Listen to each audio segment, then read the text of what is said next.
எண்ணமெல்லாம் சிறகடிக்கும், எண்களெல்லாம் வழி கொடுக்கும். எந்நாளும் ராஜமுகம், எளியோரின் ஏறுமுகம். எந்த நிலை வந்தாலும் வந்த நிலை மாறாத நமது Rajanilai. Rajanilai TV, channel of astrology.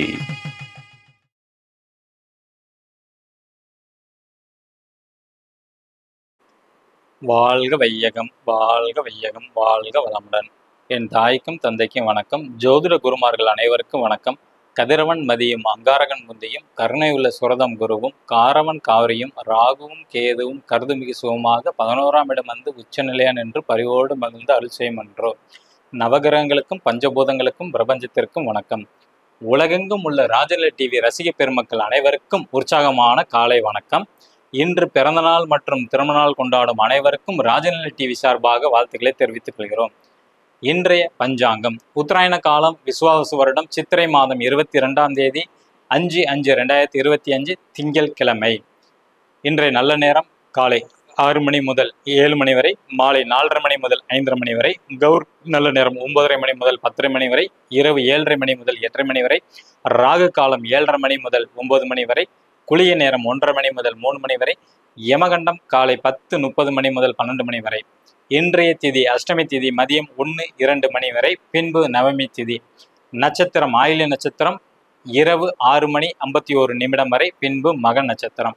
யோகம் விருத்தி யோகம், கரணம் பவக்கரணம் மதியானம் 1-2 மணி வரை, பின்பு பாலவம். சந்திராஷ்டம் பூராட நட்சத்திரம் தனுசு ராசி இரவு 6:51 மணி வரை, பின்பு உத்திராடம்.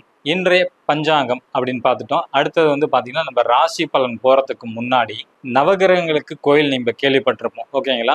அது இல்லாமல் 12 ராசியிலையும் நவகிரகங்கள் இருந்தால் எந்த கோயிலுக்கு வந்து போனால் சிறப்பு அப்படிங்கிற மாதிரி அமைப்பு வந்து இருக்கு. நல்லா புரிஞ்சுங்க.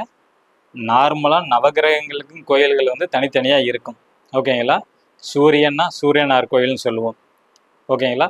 சந்திரன்னா திங்களூர், புதன்னா திருவெண்காடு, குருன்னா ஆலங்குடி, ஓகேங்களா? சுக்கரன்னா சுக்கரன் தலம். இந்த மாதிரி நவகிரகங்களுக்குன்னு கோயில்கள் இருக்கு, ஓகேங்களா? அந்த நவகிரகங்கள் நம்மளோட ஜாதகத்தில் 12 ராசி இருக்கு பார்த்தீங்களா? மேச ராசிலேருந்து மீன ராசி வரை. அப்போ இந்த ராசியில் எந்த இடத்துல இருந்தால் எந்த கோயிலுக்கு போயிட்டு வந்தால் சிறப்புன்னு ஒரு இது இருக்கு. அதை இன்னைக்கு நம்ம ராஜநிலை ராசி பலனுக்கு அப்புறம் பார்க்கலாம், ஓகேங்களா? கிரக நிலவரம்: மேச ராசியில் சூரிய பகவான் மற்றும் புதன் பகவான், ரிஷப ராசியில் குரு பகவான், கடக ராசியில் செவ்வாய் பகவான் மற்றும் சந்திர பகவான், சிம்ம ராசியில் கேது பகவான், கும்ப ராசியில் ராகு பகவான் மற்றும் சனி பகவான், மீன ராசியில் சுக்கிர பகவான். இன்றைய ராஜநிலை ராசி பலன்கள் அப்படின்னு எடுத்துக்கிட்டாவே வந்து பார்த்தோம்னா, மேசராசி நண்பர்கள் பயன்படுத்த வேண்டிய ராஜநிலை எண் 72, தவிர்க்க வேண்டிய எண் 63. ரிஷபராசி நண்பர்கள் பயன்படுத்த வேண்டிய ராஜநிலை எண் 66, தவிர்க்க வேண்டிய எண் 71. மிதுன ராசி நண்பர்கள் பயன்படுத்த வேண்டிய ராஜநிலை எண் 79, தவிர்க்க வேண்டிய எண் 96. கடகராசி நண்பர்கள் பயன்படுத்த வேண்டிய ராஜநிலை எண் 92, தவிர்க்க வேண்டிய எண் 83. சிம்ம ராசி நண்பர்கள் பயன்படுத்த வேண்டிய ராஜநிலை எண் 99, தவிர்க்க வேண்டிய எண் 76. கன்னிராசி நண்பர்கள் பயன்படுத்த வேண்டிய ராஜநிலை எண் 77, தவிர்க்க வேண்டிய எண் 98. துலாம் ராசி நண்பர்கள் பயன்படுத்த வேண்டிய ராஜநிலை எண் 33, தவிர்க்க வேண்டிய எண் 07. விருச்சிக ராசி நண்பர்கள் பயன்படுத்த வேண்டிய ராஜநிலை எண் 10, தவிர்க்க வேண்டிய எண் 19. தனுசு ராசி நண்பர்கள் பயன்படுத்த வேண்டிய ராஜநிலை எண் 04, தவிர்க்க வேண்டிய எண் 36. மகர ராசி நண்பர்கள் பயன்படுத்த வேண்டிய ராஜநிலை எண் 08, தவிர்க்க வேண்டிய எண் 35. கும்ப ராசி நண்பர்கள் பயன்படுத்த வேண்டிய ராஜநிலை எண் 42, தவிர்க்க வேண்டிய எண் 37. மீன ராசி நண்பர்கள் பயன்படுத்த வேண்டிய ராஜநிலை எண் 45, தவிர்க்க வேண்டிய எண் 46. ஸோ நம்ம முன்னாடி சொன்ன மாதிரி பார்த்தீங்கன்னா, நவகிரகங்களுக்குன்னு கோயில்கள் வந்து சொன்னோம். சூரியனா சூரியனார் கோயில், சந்திரன்னா திங்களூர், ஸோ புதன்னா திருவெண்காடு, குருனா ஆலங்குடின்னு இந்த மாதிரி சொன்னோம். நவகிரகங்கள் கோயில். அப்போ நம்ம ராசியில் வந்து நவகிரகங்கள் எந்த வீட்டில் இருக்குதோ, மேசம் முதல் 12 வரை, மீனம் வரை 12 ராசி இருக்குது பார்த்தீங்களா? அதில் எந்த இடத்துல இருந்தால், எந்த ராசியில் இருந்தால் எந்த கோயிலுக்கு போயிட்டு வந்தால் சிறப்பு. இப்போ சூரியன் வந்து பலம் குறைந்து இருக்கு அப்படின்னு எடுத்துக்கிட்டோம்னா, அதுக்கு அந்த ராசியில் வந்து எந்த இடத்துல இருக்குன்னு பார்த்து அந்த ராசிக்கு உண்டான கோயிலுக்கு போயிட்டு வந்தாவே சிறப்பாக நம்ம வந்து எடுத்துக்கலாம், பலம் பெறத்துக்கு, ஓகேங்களா? இப்போ சூரியன் மேச ராசியில் இருந்தால் திருவண்ணாமலை கோயிலுக்கு போயிட்டு வரணும். ஓகேங்களா?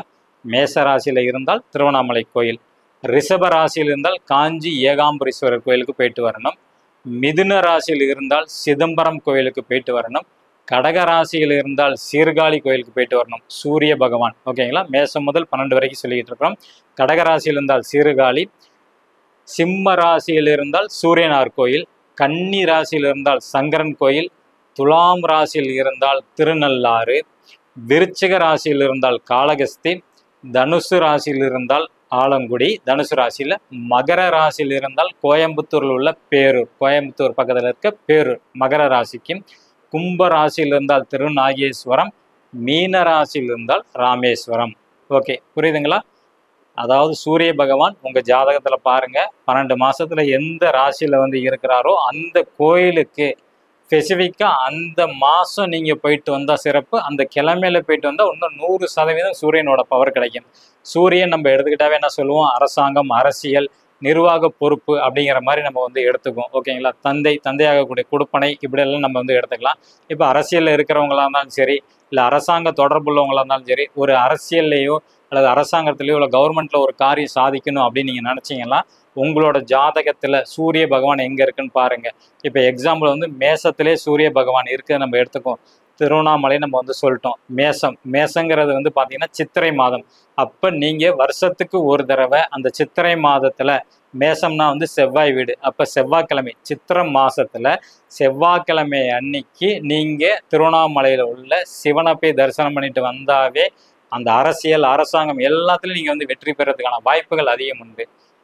இந்த அருமையான டிப்ஸ் உங்களுக்கு பயன்படும் நினைக்கிறேன். உங்களிடம் விடைபெற்றுக் கொள்வது உங்கள் சொல்வாக்கு ராஜநிலை ஜோதிடர் லால்குடி செந்தில். நன்றி, வணக்கம், வாழ்க வளத்துடன்.